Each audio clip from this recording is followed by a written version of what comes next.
Une facture de gaz qui s'enflamme. Les raisons sont économiques, mais aussi géopolitiques. D'un côté, la Chine, en manque d'énergie. De l'autre, la Russie qui fait monter les enchères.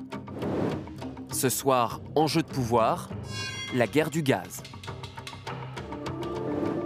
Si votre gazinière vous coûte plus cher, c'est d'abord à cause de la reprise de l'économie. Après 1 an et demi d'épidémie en Asie, l'activité repart fortement. Les usines ont besoin d'énergie. Ces cargos méthaniers sont désormais très convoités. Il y a une concurrence sur le marché gazier entre l'Europe et l'Asie. Cela veut dire que certaines cargaisons de gaz qui auraient pu arriver en Europe sont détournées pacifiquement, ce n'est pas des pirates, sont détournées et vont vers le marché asiatique parce que les prix là-bas sont plus élevés. Vers l'Asie et la Chine en particulier. Dans le même temps, Pékin tente de limiter sa consommation de charbon, très polluant. Place aux centrales à gaz. De quoi faire décoller les prix.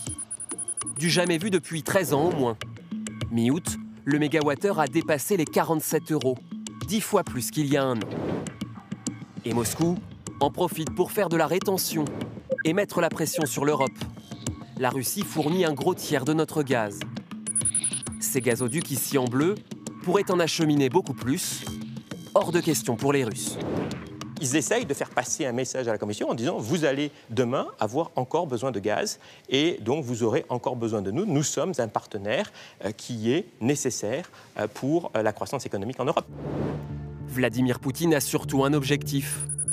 Rendre indispensable son projet Nord Stream 2 ici en vert.